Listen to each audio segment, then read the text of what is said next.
They're in the beginning phases of the impeachment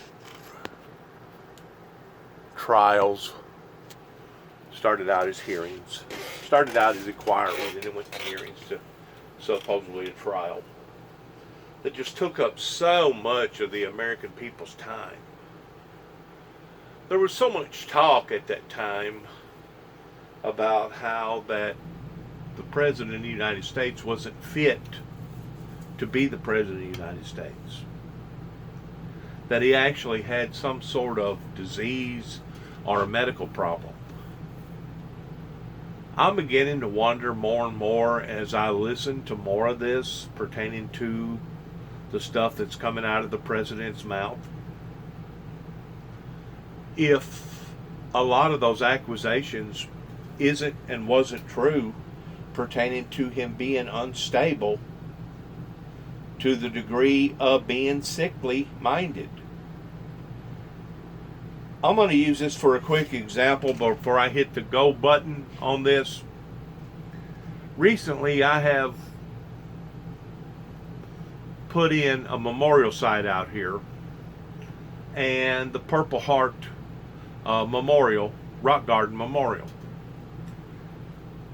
I blame no one but myself, but in the center of the heart, I put red rock, that volcano rock, because it has a reddish, darkish, purplish content type color to it. It's not completely purple, but at the same time, it's not white neither. I didn't realize that that rock actually absorbs heat. That's why they call it what they call it as far as it being a volcano rock. Because I planted hostas in the center of that, since it has gotten dead summertime, I'm having problems in keeping my hosta plants alive. In other words, I'm probably going to have to dig those hosta plants up and replant something else that will be able to absorb that type of heat during the peak of the day, because obviously those hostas like more shaded areas or more wetted areas than they do hot climate areas. If I was like Donald Trump, I would tell everybody that drove by that noticed my hosta plants starting to die, I would tell them, oh, they're fine.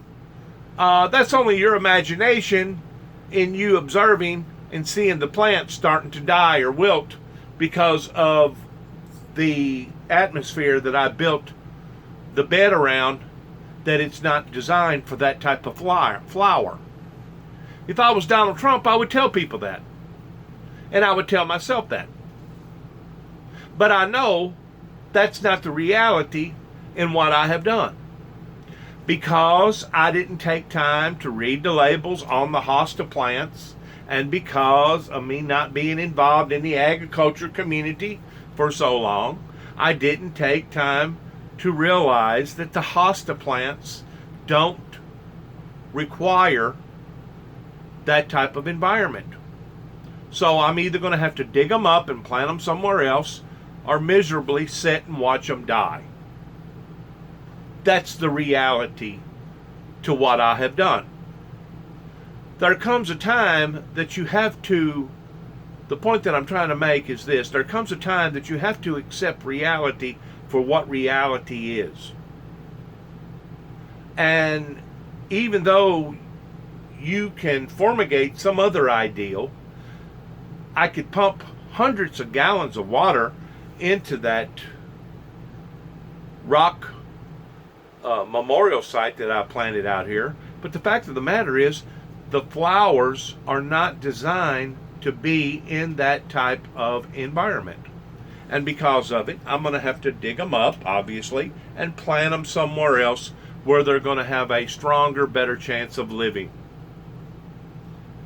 Donald Trump, for some reason, And I think it goes beyond just being hard-headed. I really think it's some sort of a sickness of him not being able to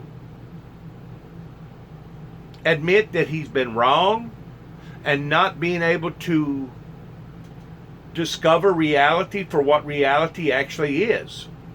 And because of it, it's jeopardizing the lives of not hundreds, not thousands, but millions of people here in the United States.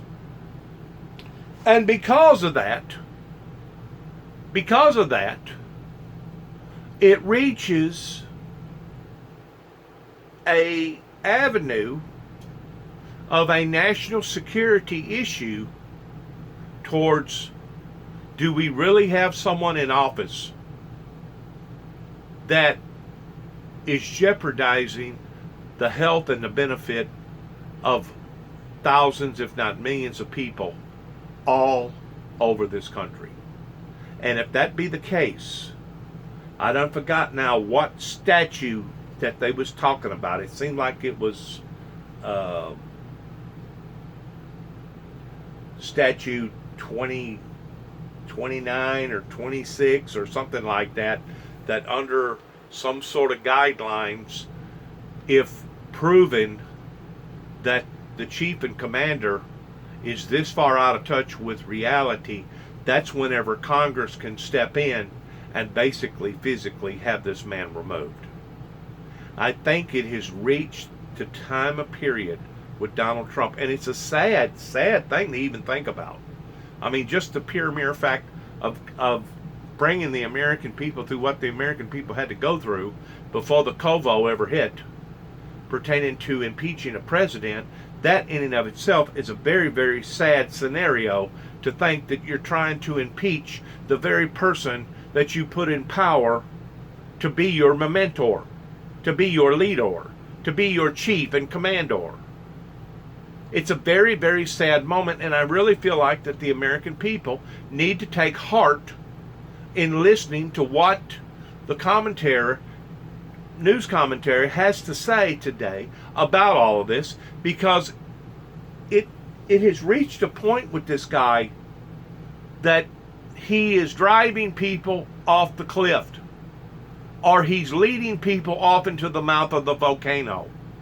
And whenever we have someone in that powerful position that's doing this, it's time that somebody took the charge in saying enough is enough, pertaining to having these type of negative influences in the American people's lives. We got enough to have to deal with, pertaining to reality, pertaining to the drug abuse. What is there, over 200 people that dies of drug abuse every day, not counting all the massive shootings, not counting what went on this past weekend, pertaining to all the shootings and all the violence, not counting with all the protesting, not counting with the governor, with the governor or the mayor in Atlanta having to bring out 1,000 National Guard. National Guard has had to been called out in other parts of the countryside. I mean, when is the American people going to get enough of this?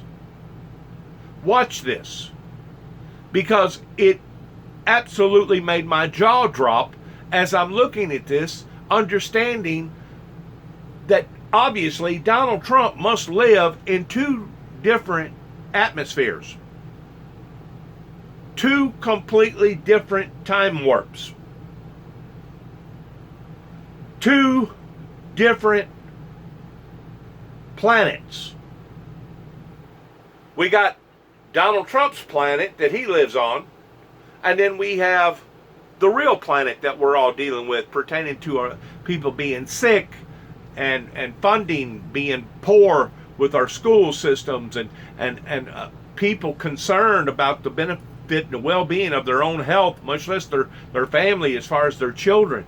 We have two different perspectives.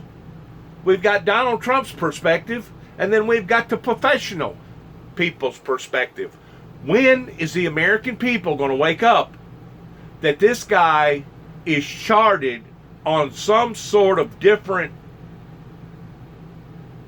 reality that actually formigates or goes into the realm of somebody that is psychologically, emotionally, chemically imbalanced. And I think that Nancy Pelosi and other people has brought this up pertaining to Donald Trump's mental health. And now we've got different people that's bringing out with different books. He's firing everybody. I mean, you got a niece now that's coming out, that's telling her side of the story. When is enough going to be enough for the professional people that run this country to say something is wrong with our chief and commander, and he is leading us down the wrong path? Instead of him helping the American people, it's as if he's wanting to hurt the American people. And I don't know if he's doing it intentionally. I don't know if he's doing it ignorantly. I don't know if he don't realize what he's doing, or if he just don't care in what he's doing. But somebody's going to have to stop this insanity that continues to be discharged upon the American people and upon to the world, because if not, there's going to be some really, really serious consequences in what this guy is trying to bully his way around in the pulpit that he's in. He needs to be taken out of that pulpit, or out of that leadership. Something's wrong. When you have all these people that's telling you all these facts, and you have somebody in there that's totally rejecting the facts, when is the American people going to get enough of this? Please listen to this. Please listen. This is heartbreaking. I think this is a hoax. Anybody that thinks that this is a hoax needs to come and spend the day with me. This is a hoax needs to come and spend the day with me here. Anybody that thinks that this is a hoax needs to come and spend the day with me here. Anybody that thinks that this is a hoax needs to come and spend the day with me here. Once again, we begin with the show with sound from medical workers on the front lines of this pandemic. Welcome to Wednesday. It is Meet the Press Daily, and I'm Katie Tur in for Chuck Todd. The U.S. is battling a record surge of COVID cases. We've crossed 3 million cases. Hospitals are being pushed to the brink of capacity. And yet the president is publicly dismissing the warnings and recommendations of his top infectious disease experts, while also threatening to cut funding to schools if they cannot reopen. It has been a head-spinning 24 hours. The U.S. set another single-day record of confirmed cases at more than 60,000. Hospitalizations hit record levels in Arizona, Alabama, California, Georgia, Mississippi, North Carolina, Nevada, Oklahoma, South Carolina, Tennessee, and Texas. The situation in the South continues to deteriorate. Cases are still exploding, hospitalizations are still climbing, and deaths have begun ticking upwards. At the same time, the president is publicly dismissing CDC guidelines on reopening schools, calling them very tough and expensive. A senior administration official tells NBC News that the White House is going to issue its own guidelines because the CDC's are too restrictive. And Vice President Pence said the CDC would be releasing new guidelines. Let that sink in.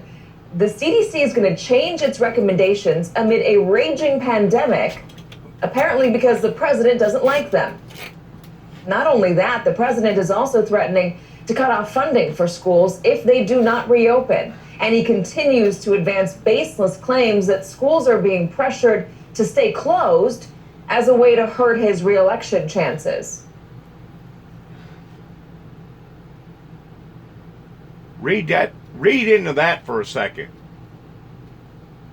The Democrats think it would be bad for them politically if the U.S. schools open before the November election.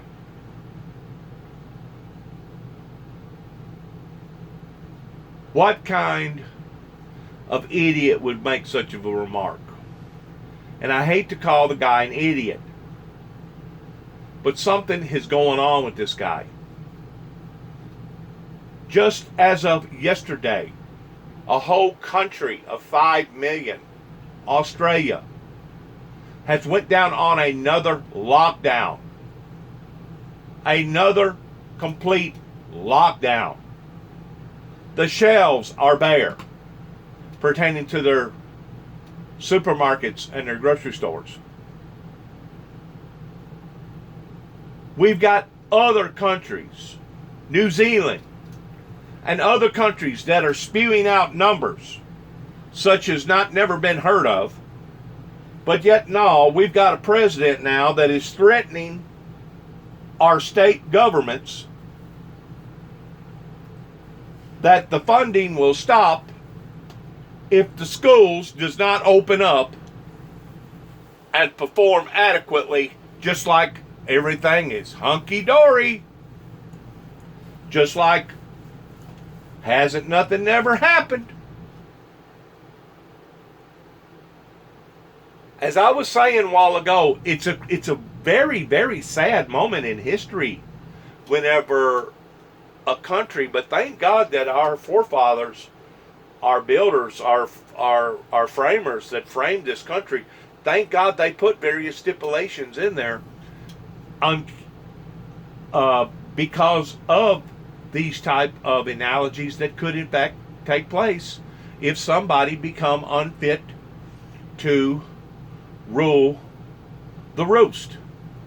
Even Ronald Reagan, in the latter part of his second administration, began to slip off into a trance that most people didn't really know about or understand at the time, which was, I think they used to call it hardening of the arteries, and now they call it something else, dementia. That Mr. Reagan was falling ill to the disease of dementia, and it was actually Nancy Reagan that took the reins up on the last year of the second term that helped to pull things together to keep the White House in order. That way they didn't have to disband Ronald Reagan over a medical procedure, and they kept him looking good in front of the cameras. But as far as the major decisions that was being made, they was being made by his wife Nancy. It was Nancy that was actually running the White House the last year of Ronald Reagan, or give or take around the last year of Ronald Reagan's administration. I'm sure Ronald still had some common decisions to make, pertaining to, well, do you need to go to the bathroom? Do you feel like eating? I mean, did you sleep well last night, Mr. President? Do you need any help towards combing your hair or putting on your tie or whatever? But by and large, the truth didn't come out until later that because of the dementia that happened with Ronald Reagan, they could have pulled him from his position off of that clause that I just got through mentioning that is in the statutes to be able to pull a president from his position. It's looking more and more evident, just like I was using the illustration a while ago pertaining to my flower bed out here, this rock garden flower bed, towards having the wrong type of flowers in that type of red lava rock. I didn't realize that red lava rock holds heat the way that it does. And it's actually making those hosta flowers be miserable, to the point that if I don't water them now late in the afternoons and basically water them all night long or keep that bed soggy, it's just a matter of 3 or 4 more days till I'm not going to have no hosta plants out here. It would be foolish for me to sit here and tell you that problem that has arisen in this flower bed of mine, this rock garden of mine, does not exist. It would be very foolish for me to tell you that does not exist. It's the same way with Donald Trump spewing out some of the stuff that he's spewing out, contradicting the professionals pertaining to the numbers. And this isn't the first time that we've heard these contradictory facts coming out of our chief and commander, and it bothers me, it worries me, because if, whenever we get to thinking about being attacked at 9/11, 3,000 people died. 3,000 people died that shouldn't have died. And that was the initial blow. Since then, there's probably been another 15 or 20,000 that's died because of the undertow, or the what would you call it? The backlash from 9/11 pertaining to all the people that breathed all the asbestos and all the people that's now gotten cancer and died because of all this. Let's say we marginalize it and put it at 25,000 people. 25,000 people in comparison to the people that's already died, that's still dying over this coronavirus, isn't a drop in the hat. I mean, we have fought in wars that we didn't lose as many people on. It's not being taken serious on the front end pertaining to Donald Trump, and if our own chief and commander isn't taking it serious, how do you expect the rest of the nation to take it serious? He's creating havoc. He's creating animosity. Just like some of the things that he spews out of his mouth in regards to it being both sides, that there's good and bad and it's both sides' fault. Regarding that clash that happened whenever that guy run over that person and killed that person. You can go into the Confederacy and look at how that he's approaching that situation. The fact of the matter is, the Confederate flag is sickening to a generation or a race of people out there that knows that their father, that their great-grandfather, their great-great-grandmother, their great-great-great-grandmother died on account of what that flag was trying to stand for as far as legalizing slavery in the South. I know why the South done what they done. They felt that they had gotten the short end of the stick because the North was already using slavery for years and years and years. They had become predominantly marketing that type of industry towards the slave trade in the North. And you had to be very wealthy to own a slave. I mean, let's face it. The people in the North, by and large, at that time, had more money than the Southern people. And because of it, the slave industry was not as predominant in the South as it was the North. And all of a sudden, all this rigmarole started fighting, and then slavery come up again, and the South felt like that they got the short end of the stick because the South didn't get to elaborate in marketing that industry the way that the North did. And that's the reason why the South was willing to sacrifice so much, was because they felt like that they'd gotten the short end of the stick. We know what happened in the Confederacy. I've got great-great-great-grandparents that fought in the Confederacy War. Some of them got wounded. Some of them got killed. But not now, we're talking about a different issue. We're talking about life and death, and we're talking about our future, and we're talking about our children. And to think that this guy is not leaving it to the professionals in running this thing the way that it needs to be run is an eye-opener to me, that maybe there is something mentally wrong with this guy. Maybe we're dealing with a mental case here. And people's tried to cover it up, kind of the way that they tried to cover up Ronald Reagan's mental case, a sickness that was going on with Ronald Reagan there on the last year of his presidency. The president is also downplaying warnings from Dr. Fauci. He said he disagreed with Fauci's assessment that we are knee-deep in this first wave, which... See, once more, you're only showing your ignorance. You're showing how ignorant that you truly are whenever you sit there and debate, contradict people that have spent a lifetime of studying this stuff. Germ analogy, chemical biological germ analogy. These people have spent their whole lives.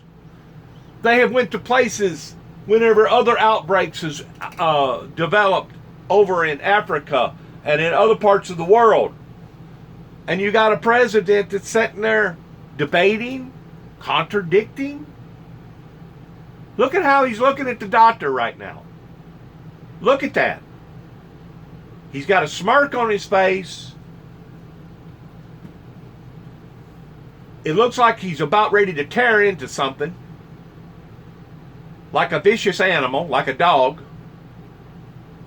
I'm not saying the president looks like a dog. I'm using that for an analogy. But he just doesn't look like somebody that's in the right frame of mind that can control his emotions regarding all of this. And I think, to be quite honest with you, whenever you look at the difference between 9/11 versus what we're dealing with right now, there's really no comparison in regard to the enormity. I mean, we thought that Katrina, at the time whenever Katrina hit, which was in, 3 years after 9/11 hit, we thought that both of those couldn't be topped. We didn't think that 9/11 could be topped towards a terrorist attack. And then whenever Katrina hit, we didn't feel like that could be topped as far as the enormity, how big and how humongous that it took FEMA to wrap their arms around the problem pertaining to Katrina. You cannot compare both of these incidences at the same time of the level of enormity towards how big it is in comparison to the coronavirus. If you took Katrina and 9/11 and stacked them up back to back, and both of them exploded into this great nation at one time, it would not fit under the same criteria of what the COVID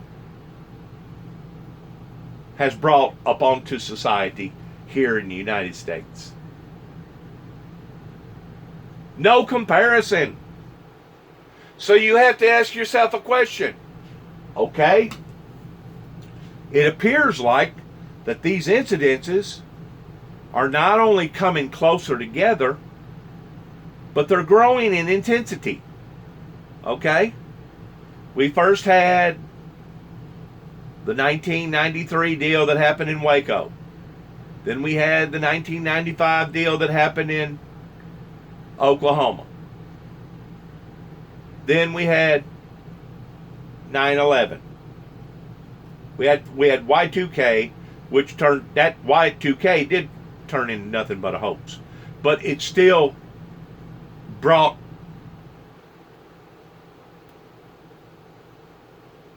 an environment of uncertainty into society. But then we had 9/11, and then we had Katrina. These are considered events that are considered big, normality, outstanding. And now we've had what we've had with not only the president towards him possibly needing to be disbarred or disbanded from his position because of the Ukrainian incident, but now we got the coronavirus. These incidences that I'm talking about are growing in enormity. They're growing in size. And instead of it happening only once every 100 years or once every 50 years, or once every 20 years. Sometimes we get as many as 3 or 4 hurricanes a year. They may not be as bad as Katrina's, but then again, some of them have been worse than Katrina in a way. We was more properly prepared. People had more time to get out of the way. But as far as damages and flooding, fires, this guy is against atmospheric conditions pertaining to global environmental crisis. I mean, he's on a different planet. Donald Trump is on a denial planet. He's on a planet that everybody denies everything. Once more, it'd be like me saying my flower bed out here that I put the hostas in is doing absolutely fine. And I'm not going to lie to myself. Before I lie to myself, I'll go out there with a shovel and I'll dig them up and I'll replant them somewhere else. And I'll plant something else in exchange that will take the heat. I didn't realize that red rock absorbs heat the way that it does. But that's what they use in a lot of fireplaces. That's what they use in a lot of your barbecue cookouts and stuff, is that red rock, because it does hold heat. So I didn't think that through properly. You know, I should have put a more aggressive plant out there. I should have put something out there that lived in a freaking environment like a cactus or something. I didn't think that through just right. But I'm not going to sit here and deny it. Donald Trump's in denial. Donald Trump lives on a planet of denial. At our expense.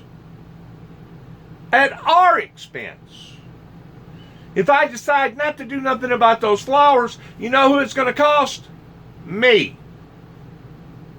It's going to cost about $5 a plant.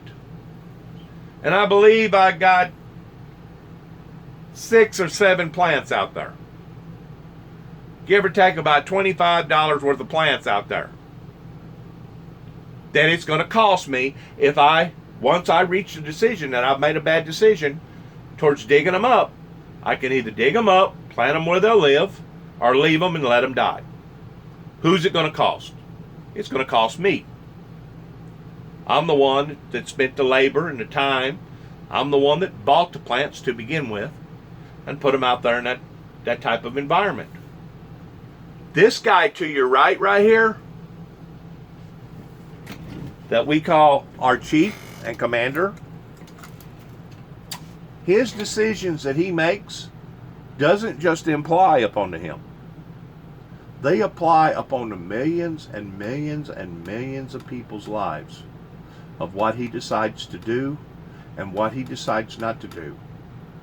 How he accepts reality in the form of reality makes all the difference in the world towards him being a mentor, towards how he's going to influence not thousands but millions of other people thinking the exact same way that he thinks. Because you got people out there that adore him. You got people out there that mimic him. You got people out there that want to be the same thing as Mr. Donald Trump, because he's sitting in a very, very powerful position that most anybody would like to sit in. Most anybody would. I personally don't want to be a political president. I don't want to be a political judge. I don't want to be a political senator. I don't want to be a political congressman. I don't want to be a political prosecuting attorney. I don't want to be a political mayor. I don't want to be a political anything. But all those people's lives he affects in some sort of way, in some sort of degree. He affects those people's lives. So what he does and what he don't do isn't on his watch. It's on our watch. What I do out here with my flower bed is on my watch. What this guy does affects millions and millions and millions of lives.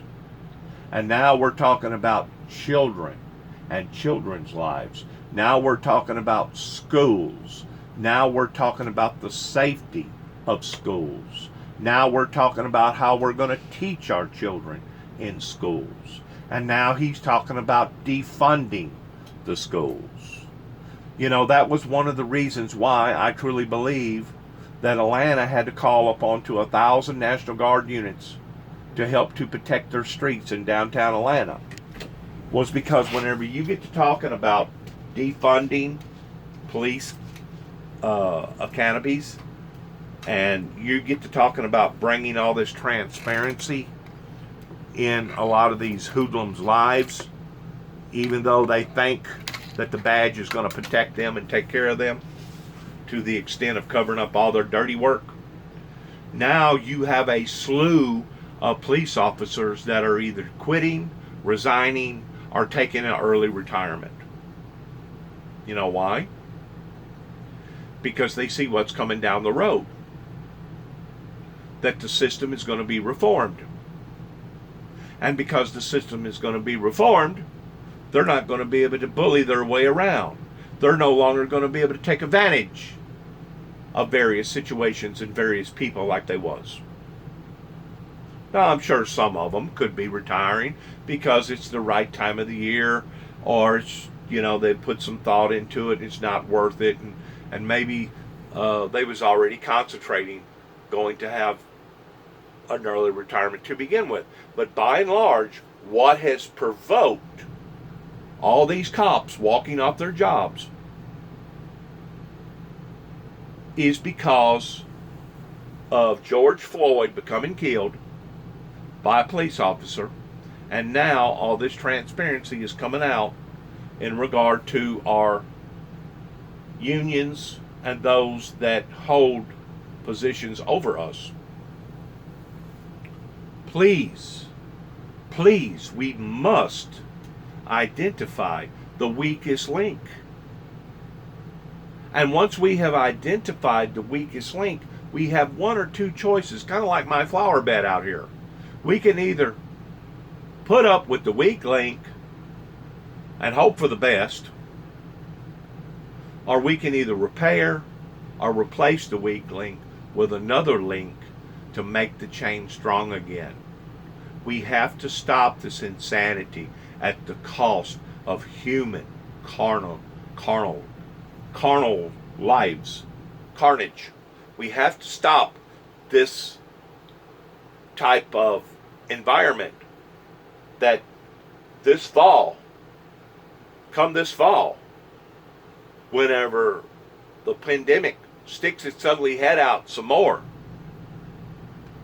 on top of all the other mental health problems and all the other physical problems that everybody has, we're looking at a atmosphere of a complete total breakdown of a society. That's the reason why Australia went down into another lockdown as of yesterday. They do not want to see a complete breakdown of their society. So by Donald Trump making gestures that he's going to stop funding the school system, kind of like we're going to stop funding the police department, is only exacerbating the problem, and it's causing more misery in more people's lives. He's cutting off his nose to spite his face, as the little farmer used to say. But he's doing it at our expense. Not his expense, but our expense. When is the people going to wake up to this? It's really sad. It's sad that somebody hadn't already stopped it. We are. He also questioned Fauci's expertise. When the White House task force briefed the public today, Fauci was notably absent.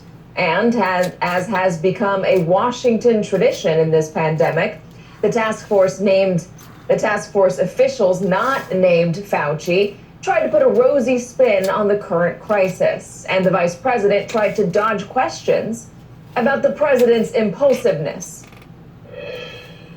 We all know the CDC guidelines are not requirements, they're advice. And isn't the president, when he calls it too tough or impractical, making it easier for Americans and for school officials to ignore that advice?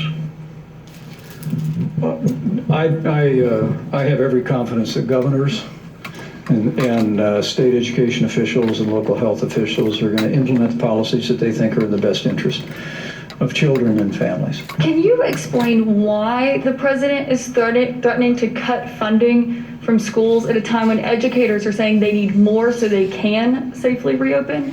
Exactly. Caitlin, first and foremost, it's what you heard from the president is just a determination It's hogwash. to provide the kind of leadership from the federal level that says that we're going to get our kids back to school because that's where they belong. Joining me now from the White House is my NBC News colleague Carol Lee. Also with us is Robert Costa, national political reporter with the Washington Post and at MS. But not at the expense of causing more havoc. Not at the expense of making this problem even worse.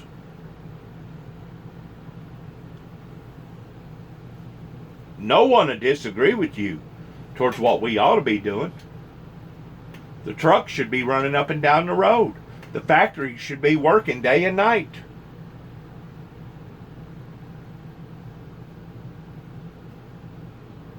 The hospitality industry and the fishing industry and the recreational industry should be running at its full core right now. No one's going to argue with you towards what should be happening, but it's not happening. And the reason why it's not happening is because we have taken on a wallop. We have taken on a very serious wallop. A wallop that goes beyond 9/11. A wallop that goes beyond Katrina. A wallop that goes beyond any other hurricane or the fires out west. This has been a heck of a wallop. This wallop exceeds a lot of the wars that we've engaged in. It's not a time to be threatening mayors and governors and school officials towards making statements of, it's almost like a high pressure salesman. You know, hey, this deal's only going to be here for the next few hours, and if you don't grab this deal towards buying this car, the deal's going to be off. You got to buy the car within the next few hours, or there ain't going to be no deal like this deal. That's high pressure salesmanship. That's a tactic that high pressure salesmen use. And Donald Trump is using the very same type of tactic in a reverse type way by saying that if the schools don't do according to the way that Donald Trump feels like the schools should do, even though we're going to avoid the safety benefits and the safety tactics that we should be promoting to our own children, because I got news for you. Once you die, you die.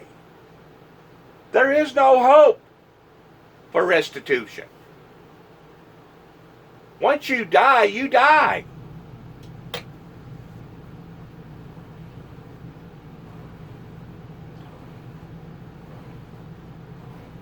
I can't believe that this guy would even promote such of an ideal of defunding the schools.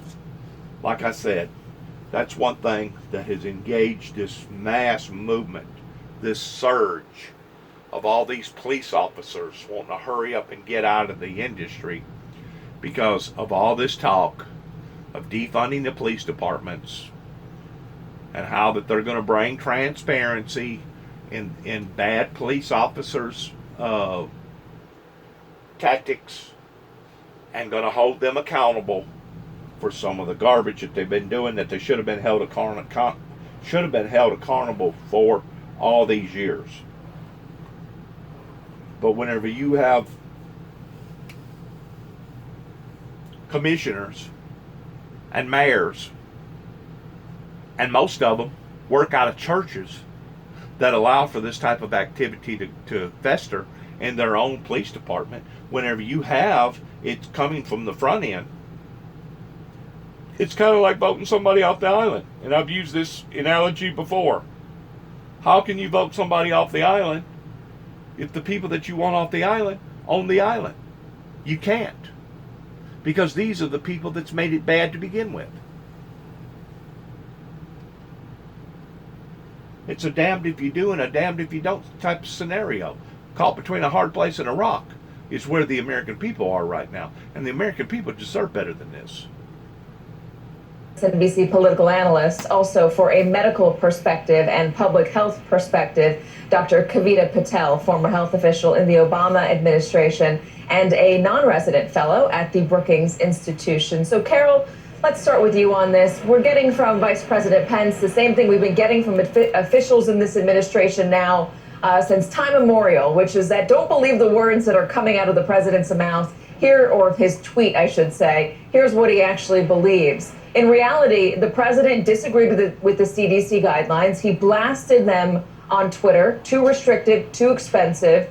And now the White House is issuing its own, and Vice President Pence says the CDC is going to reissue their guidelines. Can you tell us about what's going on behind the scenes, about what the administration actually wants to do, what they want to see happen? Exactly. Katie, this is another instance that we've seen throughout the pandemic since the president has really leaned into the reopening of the economy, where the president is at odds with his advice from his own government. We saw this from CDC guidelines for opening states generally. We saw this with guidelines for opening churches, where the White House came in with a heavy hand, and now we're seeing it with schools. And what they say is that they're looking at these guidelines, which came out in May and are voluntary, which is worth underscoring.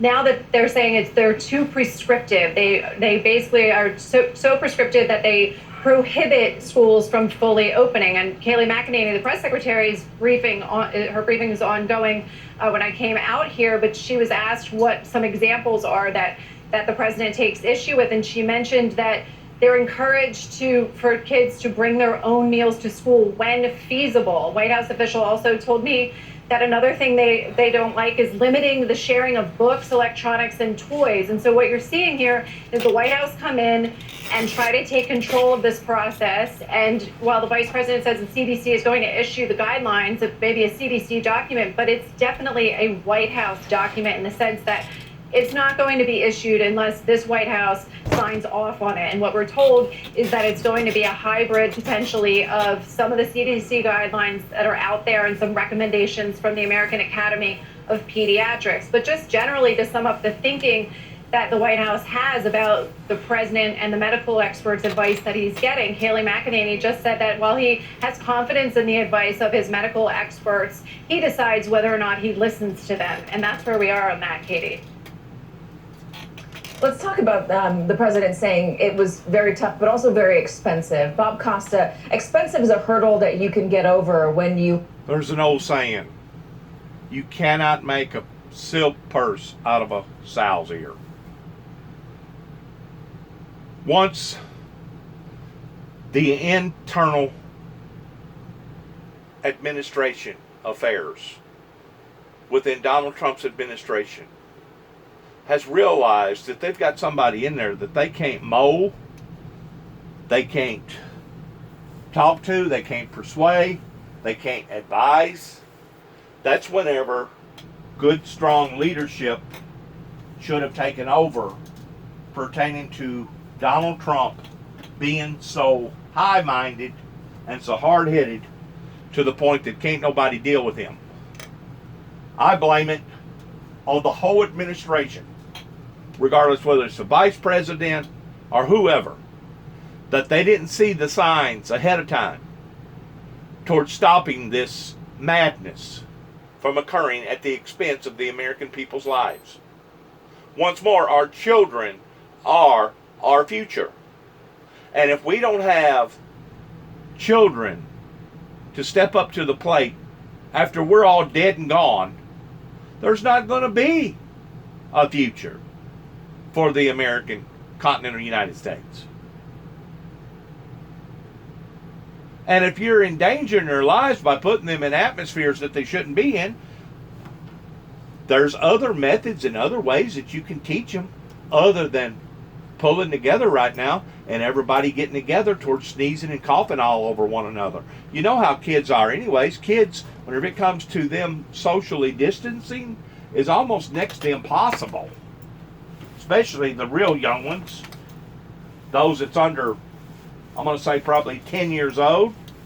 They don't know what social distancing is. Whenever you get to talking to them about social distancing, it's almost like you're talking to them in a completely different language. You're going to tell me that I can't pull on Sandy's hair?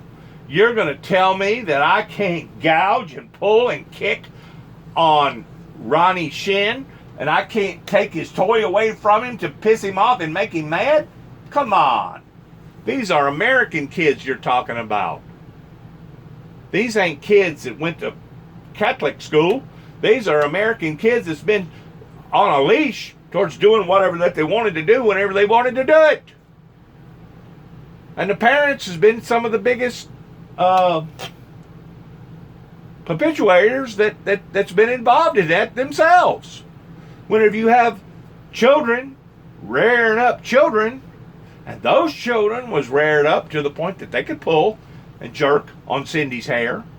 They could kick and mess with Johnny's little truck just for the pure meanness of doing it.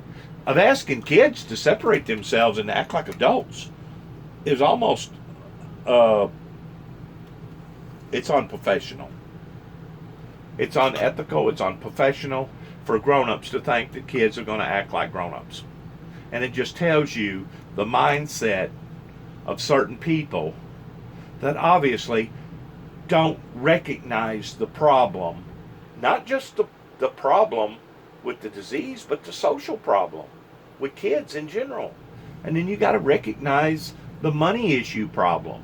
Then you got to recognize the problem in how we're going to use various tools and tactics of being able to teach these children what they need to be taught during the time that we need to teach them.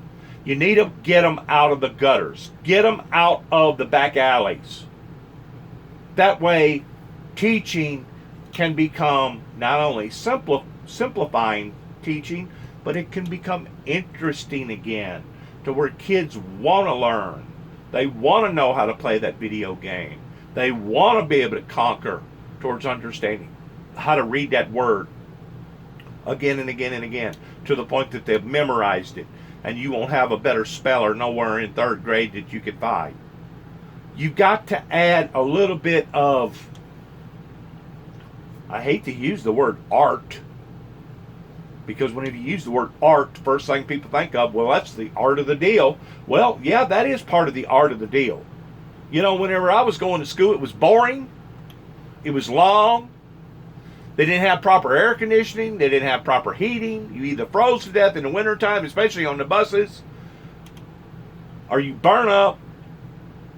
They didn't have nice shoes to wear. They didn't have all these other digital devices that you could use. Going to school during the time that I went to school was tough. It was tough unless you was raised up in a certain area.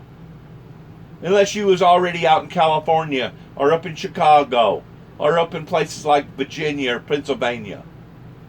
It was tough back in the 60s and the 70s to be able to because you had all these different entities that was affecting you. It was too hot. It was too cold. It was too loud. We didn't have the proper shoes. We didn't have the proper equipment. We didn't have the proper this. We didn't have the proper that. Well, now we've learned through all this. We've learned through all this, right? And we know that it does become a more inhabitable atmosphere for a child to be able to learn, especially if you can captivate their attention. If you can captivate their attention in what you're trying to teach them, it makes the project so much easier towards accomplishing what you want to accomplish by teaching this child.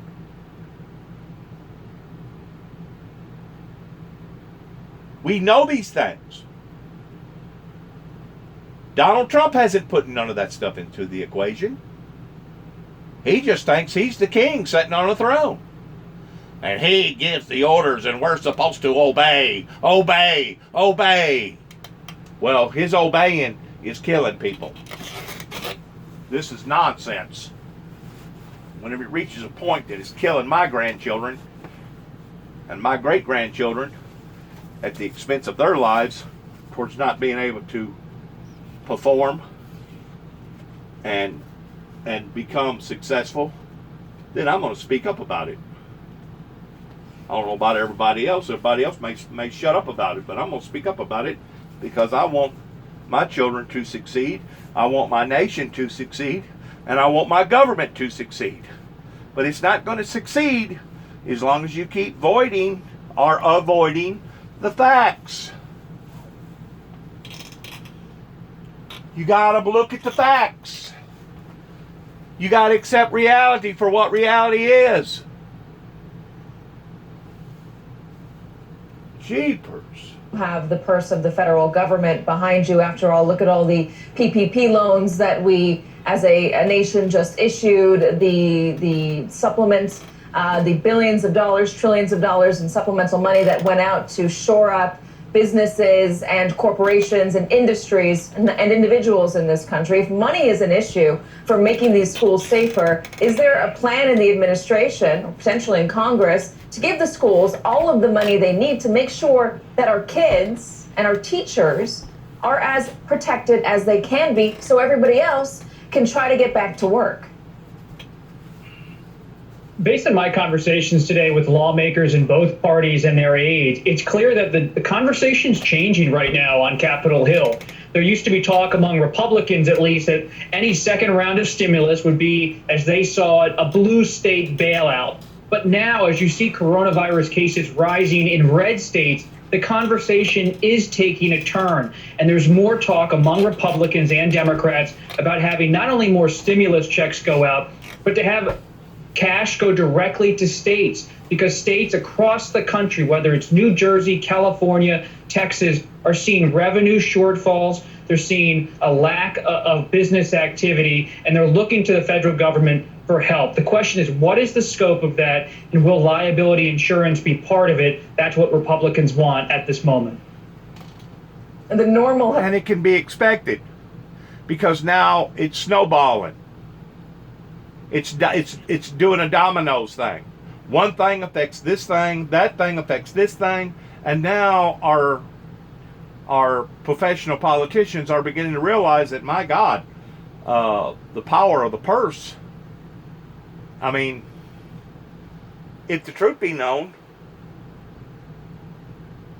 probably the firework display that they use in a lot of these towns that was canceled this year probably should have been canceled because they didn't have the funds to rebuy the same amount of fireworks again next year, which in some cases in some of these towns it may not be but 10, 12, 20, $30,000 worth of fireworks.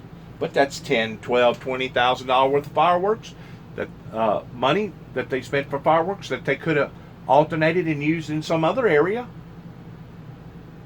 Everything affects everything, from the smallest of the small to the biggest of the big.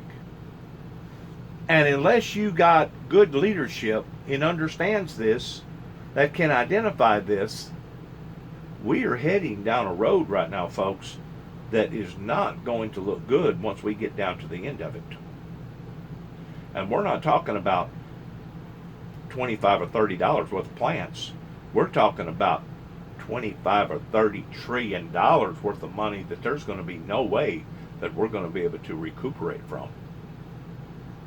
That's going to stifle corporations and industries all over this country to the point of basically collapsing or shutting down. In other words, the bankruptcy court system is fixing to get full this fall because of all this. Host of this show predicted that very thing happening. Once this virus hit the red state, suddenly those lawmakers in Congress that were calling it a blue state bailout would no longer be singing that tune. Let's get to the other part of the president's statement, Dr. Patel. Very tough on the CDC guidelines. They're very tough. Are these guidelines very tough? No, and as many of us have stated in the health environment, these are guidelines, and actually schools are trying to do more than just the suggested guidelines, because as we've now seen time and time again, that if we don't feel safe and healthy in any environment, then we're not going to be able to recover as a country. So in terms of toughness, I think what's important to remind everybody is that we need to do everything that we can to protect our children and ensure their safety. And that includes not just compliance with the guidelines, but having all those pieces in place to support the health infrastructure. That goes back to something that, Katie, you and Chuck have talked about: testing, tracing, isolation. I keep coming back to that, but you can't do any of the CDC's guidance without also ensuring that you have those public health measures in place. And we are still seeing, despite all the talk and the rhetoric from the White House, we're still seeing severe shortages, hospital beds, as you've already reported on, and also reusing PPE. And could you imagine if we actually then contribute to a second wave or a worsening of the first wave because we didn't heed these warnings in reopening schools? So the CDC guidance itself is practical, and schools are actually trying to go above and beyond that. And that's where I think we should be concentrating efforts. How do we support them? In other words, how do you cut it off? How do you stop the wildfire from becoming such of a wildfire? You try to cut the wildfire off.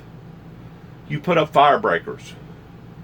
You stop a wildfire by putting fire breakers up. Well, it's the same way with any type of problem that you're seeing that's occurring right in front of your very eyes. And that's what the CDC is supposed to be there for. They're supposed to protect us. The CDC does not have the same job as FEMA. That is two completely different departments. The CDC is supposed to be there.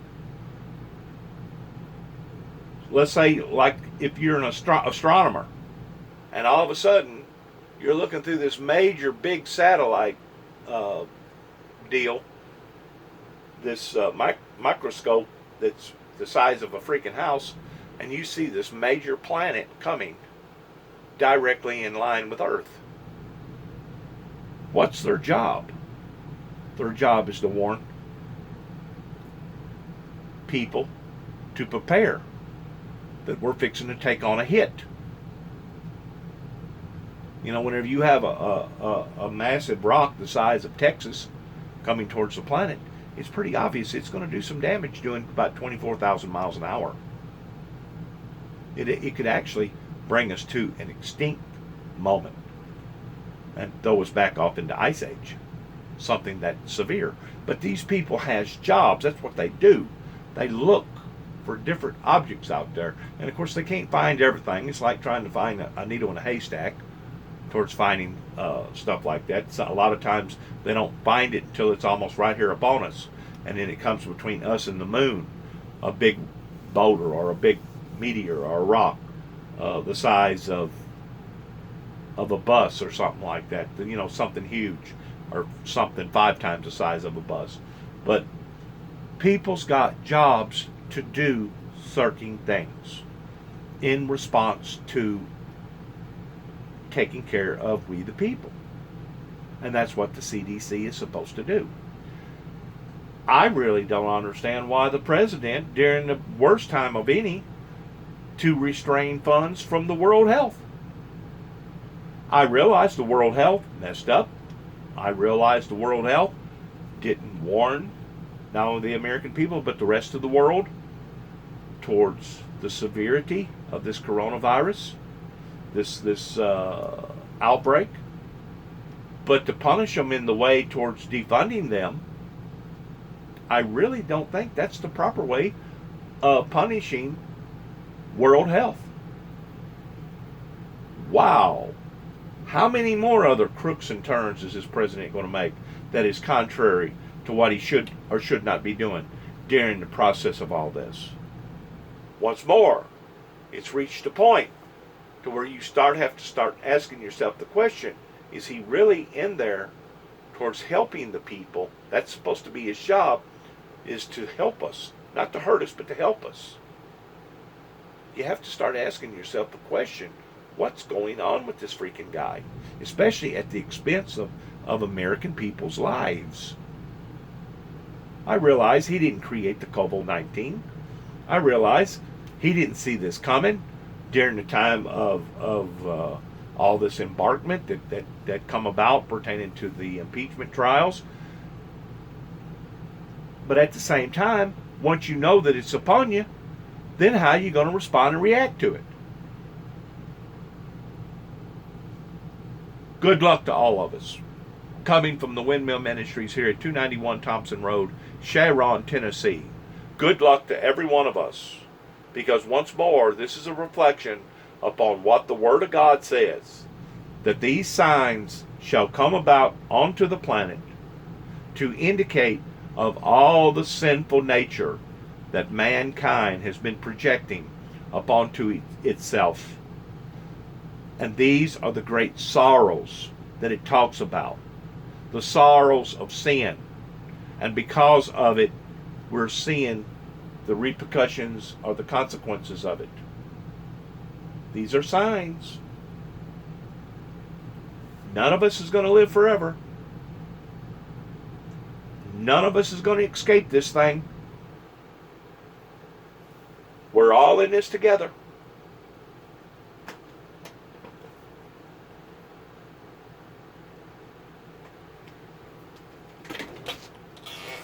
Shalom.